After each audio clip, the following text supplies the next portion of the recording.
Burnin' Daylight.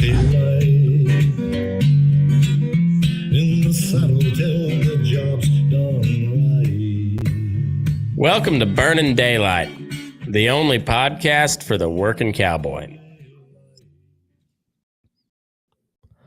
Well, howdy there, Daylight Burners. Happy Tuesday. Still coming at you late, but I think I'm a little better prepared for it today. We shall see. Time will tell. This is the friggin' Farm and Ranch Report for Tuesday, June 3rd, 2026. I started a new thing on my Substack. So before we get into all of that stuff, got to readjust my mic.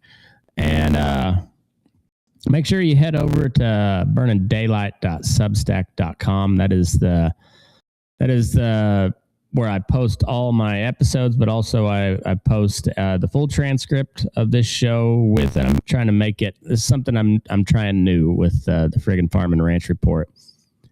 So it's going to be an immersive experience, as I'm calling it. But it has all of the links, and it has some graphics and charts and stuff that go along with this episode, plus a list of all the sources at the end. And it has, like I said, you can read exactly what I'm saying in the article. You can follow along as you listen, and then it also has some side notes where I deviate from the script because I haven't compared the transcript with the script that I put together before the show. And so it's I think it's going to be kind of cool, and it all links back to either the Burnin' Daylight Report dashboard or separate links that that I use to put this show together. So anyway, head over to there, burnindaylight.substack.com. You get all of this. You get ad-free episodes unless I've got a sale barn sponsor. And then you get access to all the apps that I'm building that help me put this together. The Burnin' Daylight Report, which is really a useful tool. It's got some pretty neat features. A Man About a Horse app, I talked about that several times, and it's a little stale right now, so I'm not giving you any new information on the horse market because I've been busy with other stuff. But that is back on the burner, and I want to get that rolling here pretty good. I'm also working on a homeschool dashboard so anybody that wants to homeschool their kids, but also have a life outside of the house and be able to do stuff during the day. This is a way where you can keep track of your kids, and they can get a hold of you if they need help, and you can follow along, make sure they're doing their work, and they can ask questions. It's got a search bot in there as well that will help them with their work, but not do their work for them. So I'll be working on that this summer, so it should be ready to go for next school year. Anyway, all of that stuff you can find out about at burnindaylight.substack.com, or if you're interested in any of the apps that I'm created, just give me a holler. I'm on all the social media platforms, I think. All the main ones anyways. It's either Matt McKinley or Burnin' Daylight, at Move Your Ass, or you can also check out the friggin' Farm and Ranch Report. So all that to say, we got a pretty good show for you today. So we got the board getting hammered again. Live cattle is still holding strong, or the cash cattle.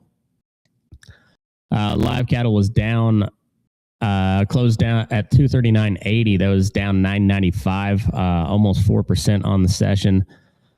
Two pretty ugly closes in a row.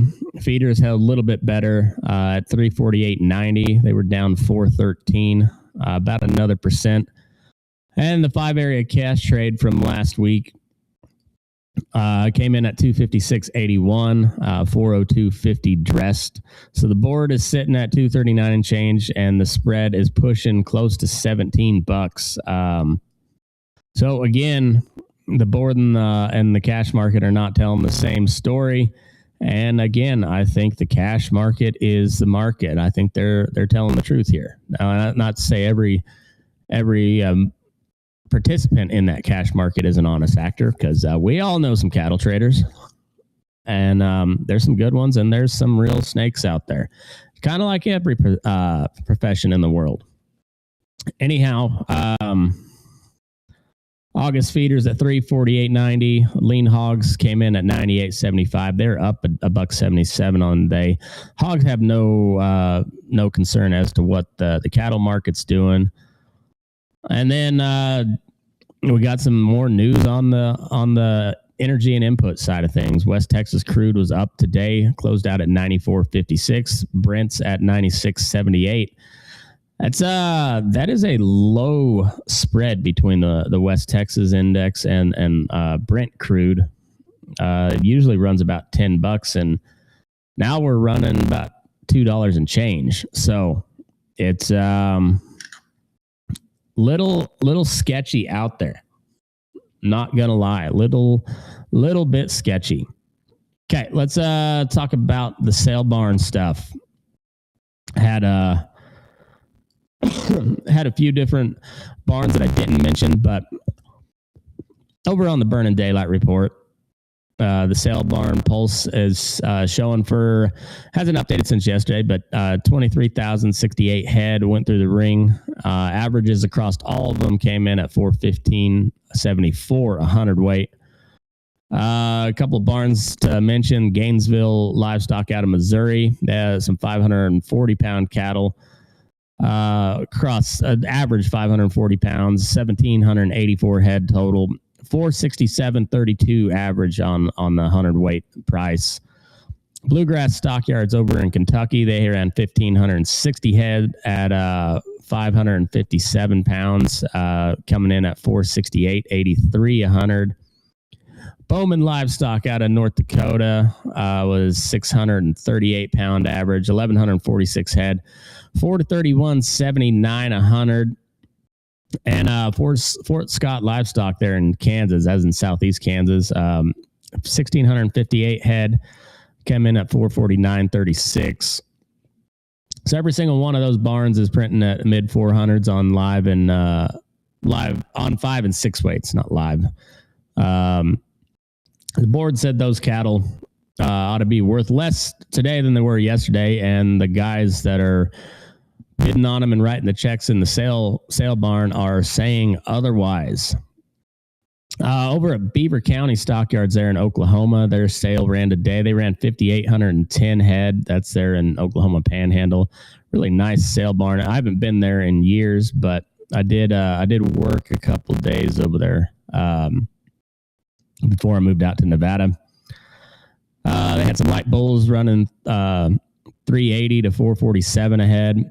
Fed bulls at 1,680 pounds brought 219 pound or 100 or about 3,726 head for on the per head price. Also, Kate Bowen at Meadowdale Farms she's down in Tennessee now, originally Vermont. She sent me one from Greenville, Tennessee, and that was on the 30th.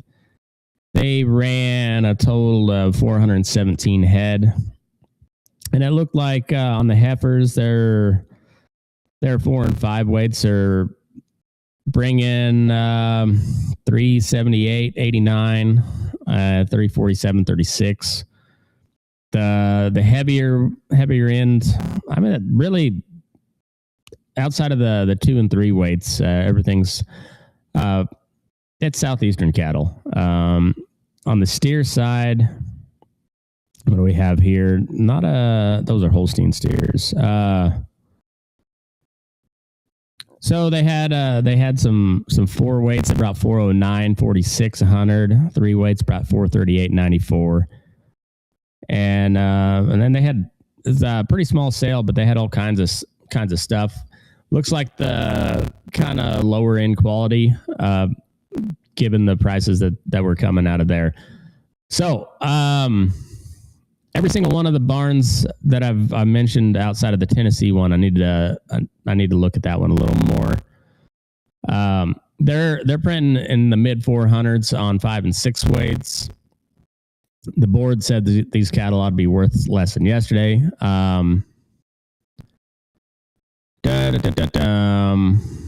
So it's the same story at every barn and that pulls today. The light calves, people can't get them bought fast enough.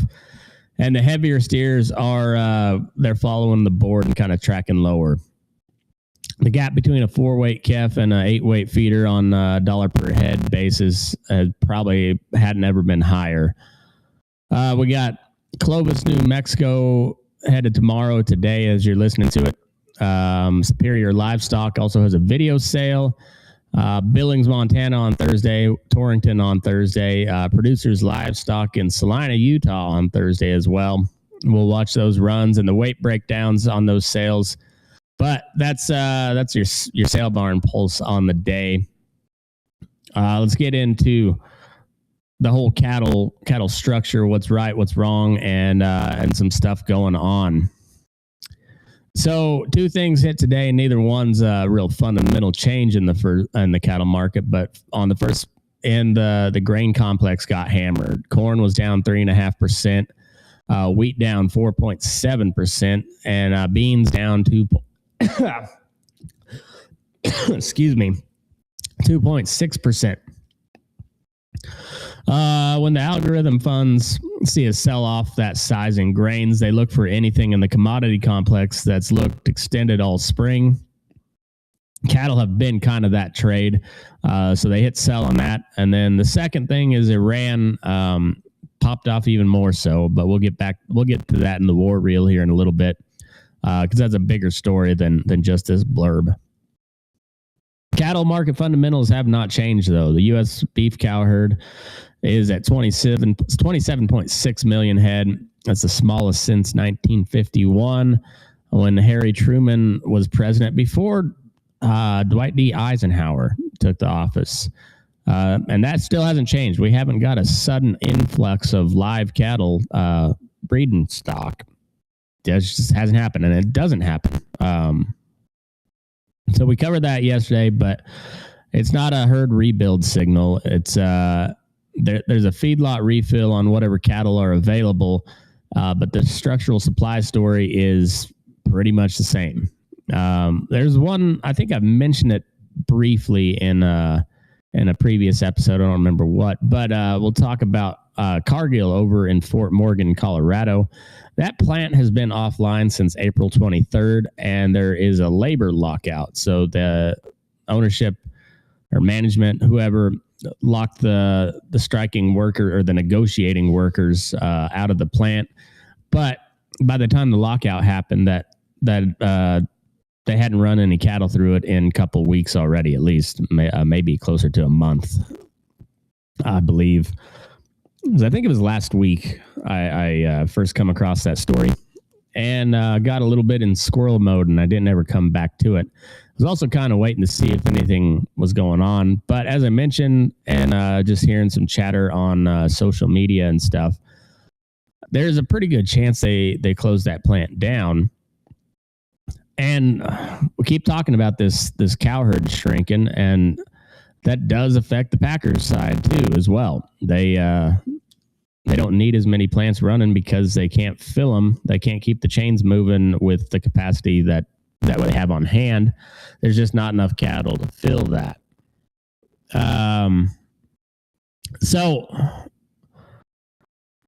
But you've got Packer capacity by design, and then you pull a major facility off the table for a month and a half. It really shifts the leverage, and then if they close it down completely, that just adds to the crunch, and it could possibly lead to a bigger backlog of fat cattle, which helps them drive the prices down on the per head basis, which impacts your live or your cash cattle market. But it's a big plant, runs about 5,000 head a day. And it's a pretty big hit on the capacity. And like I said before, many times, I think it's more than anything, just kind of a leverage pull by the Packers, trying to drive that cash price down as much as possible. All right. Let's talk the grain and feed side of stuff for today. All your inputs. Corn closed down at $4.40. That was down 16 cents. Beans were at $11.63, down 31.5. Hard red winter wheat at 634. That was down 31 and a quarter. And soybean meals at 325.10 a ton. That's down $9. Over at AgWeb, the market wrap today says it pretty straight. Grain markets made new lows on additional fund long liquidation. Say that again. Grain markets made new lows on additional fund long liquidation. So there's a lot of long positions out there in the grain market. The analyst says the grains have divorced from the crude oil market and are trading on the weather. The speculative funds are watching the forecast maps and not the energy prices. But for you as a feed buyer, this week gave you a little bit of breathing room on the ration side. Corn's at under 450 and meals at 325. That's better than where we were 6 weeks ago. Feedstuffs dropped their June 2026 ingredient price update today. And that's worth taking a look at before you lock in any of your ration contracts.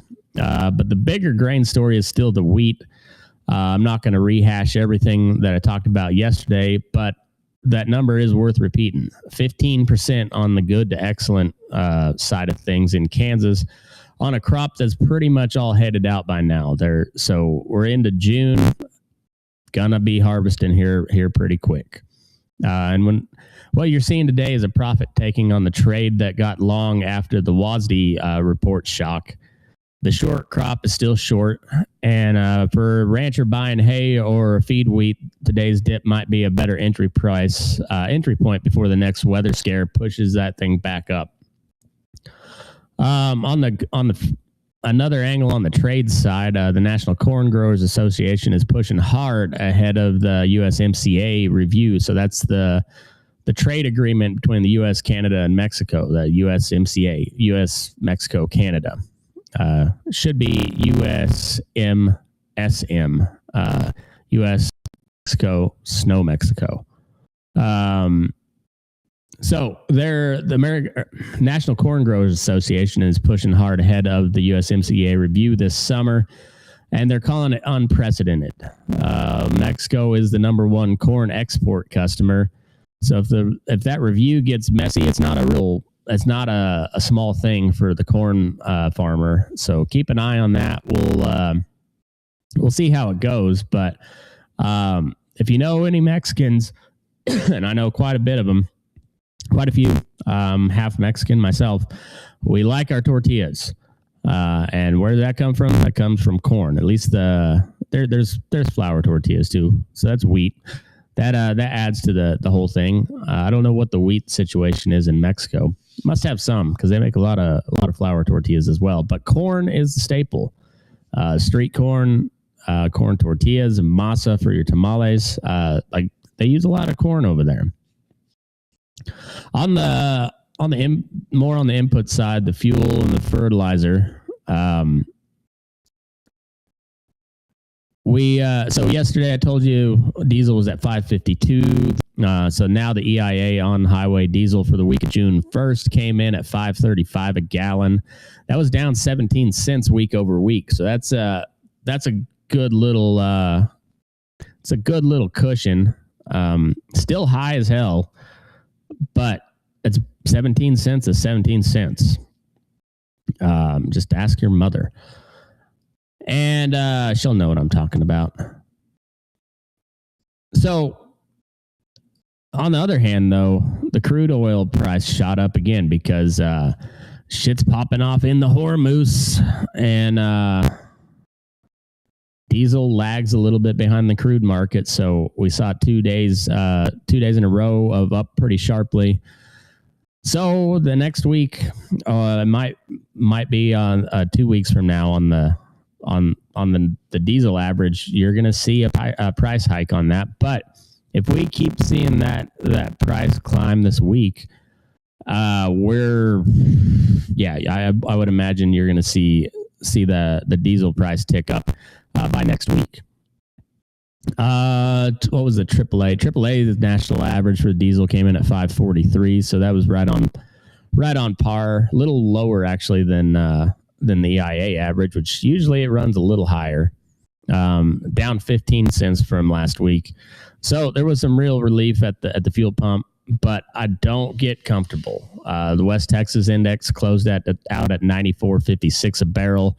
That was up 5.66 on the session. So it closed out yesterday at 92. Must have dipped a little bit overnight, but it shot right back up. And that's not a technical move. It's the market repricing a shooting war in the Gulf, the Persian Gulf in real time.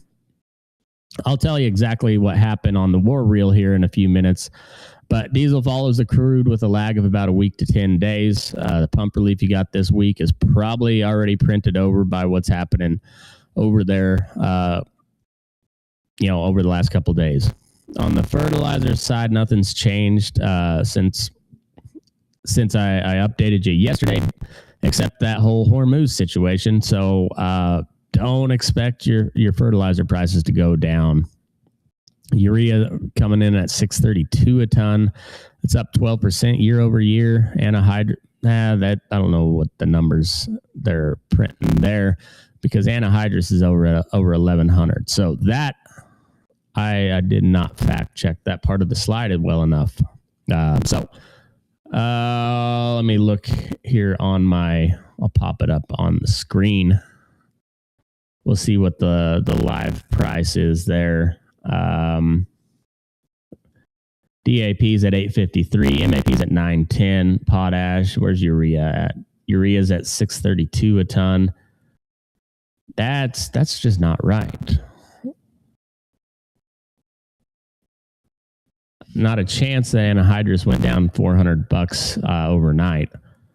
That'd be crazy. That'd absolutely be madness. Madness, I tell you.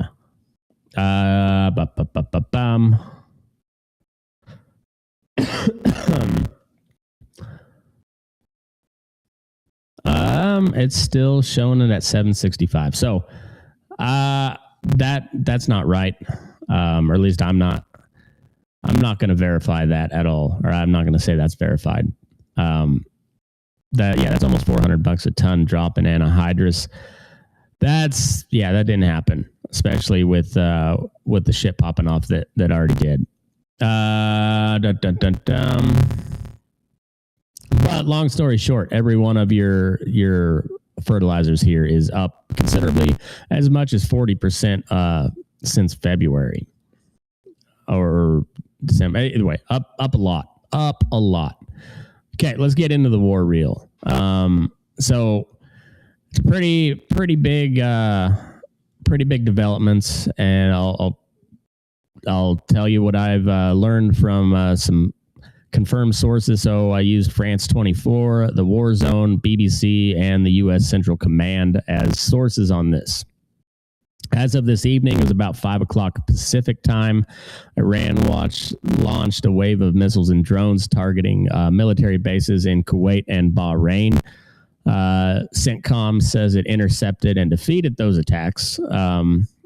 In self-defense, U.S. forces struck an Iranian military ground control station on Qeshm Island. That's Queshm, and it's in the Strait of Hormuz. Iran state media is calling their drone and missile launches as retaliation for the Qeshm Island strike, and the U.S. is calling it self-defense. They struck Qeshm Island in self-defense of this missile and drone strike. So they're both wrong and they're both right. It depends on who you're listening to. They both sides think the other side struck first, and I am an America first guy. So I'm going to say fuck Iran on that, but also this administration is retarded for being over there, and Israel is really not helping our cause.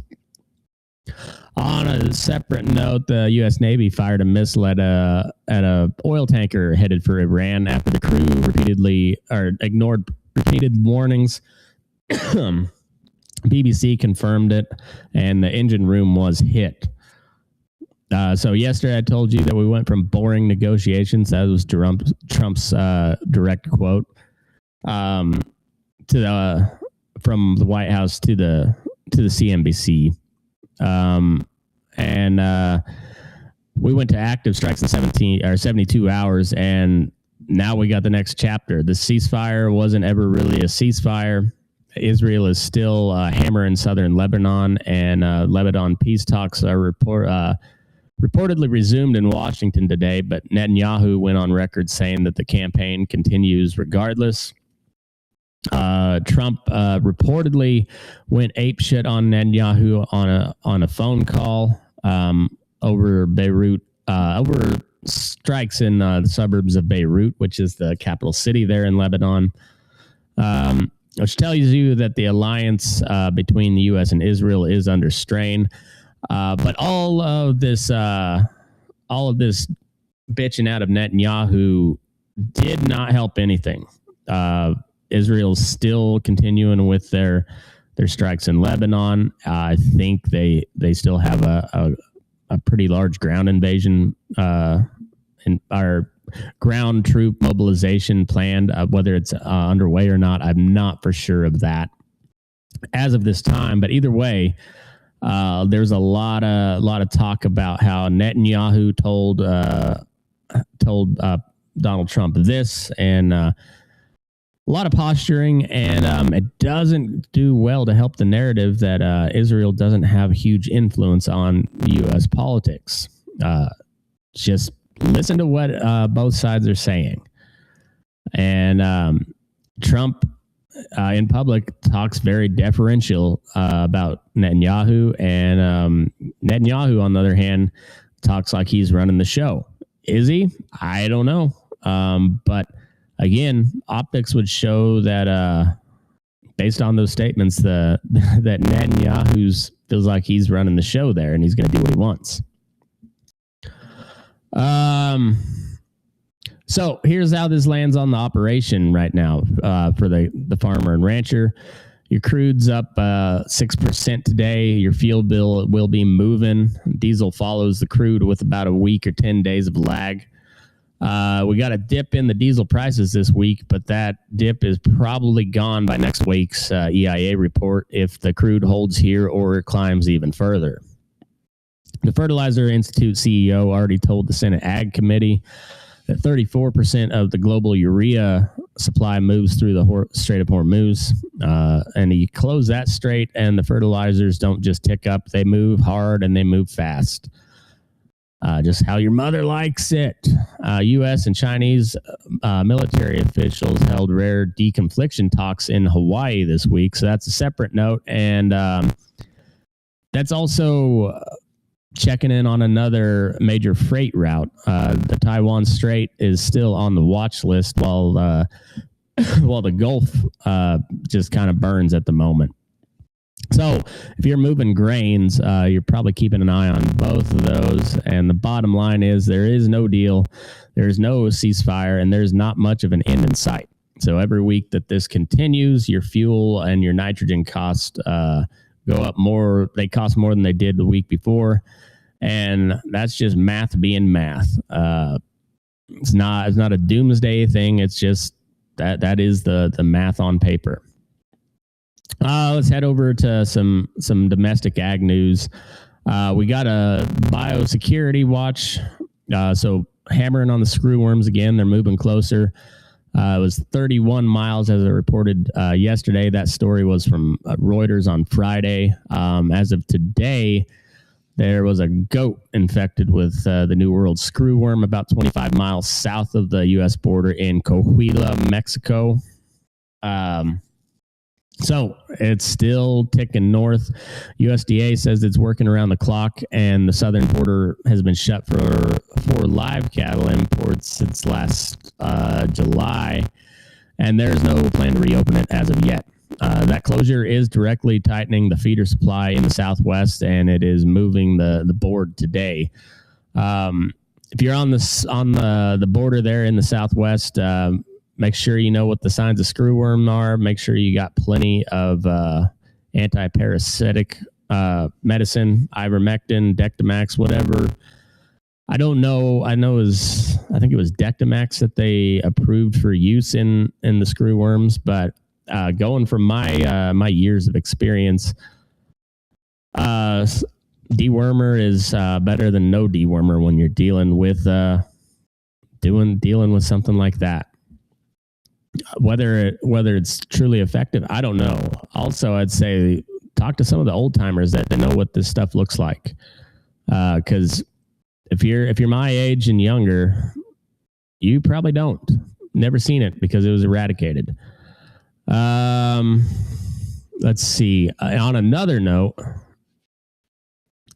we got Nebraska Department of Agriculture confirmed that thaleria, which is a tick-borne blood parasite in cattle across 7 counties, the carrier is the Asian horned tick, or Asian longhorn tick.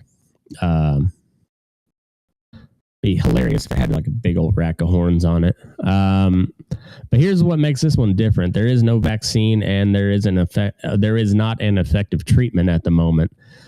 Clinical signs of this disease are jaundice and yellowing of the mucous membrane. So that'd be your gums, the nose, around your eyes. Sounds like it kind of has a little bit of a leptospirosis look to it. But anyway, the primary risk right now is importing cattle from the endemic areas, Virginia being the epicenter of all that. But anything coming from the east and south of Nebraska carries some potential exposure. So if you're buying breeding stock or stockers from the southeast or the east coast this summer, make sure you know what you're dealing with and what you're looking for before those cattle hit your pasture. The tick itself isn't established in Nebraska yet, which buys you some time. But if it does get there, that risk profile changes fast. I made a note over here. So I'll ask you guys out in Nebraska or that have living in the area, how much and I hate to downplay the fires because it's I've covered it a lot. It's a bad deal, but how much of kind of a silver lining is this are the fires with this what is it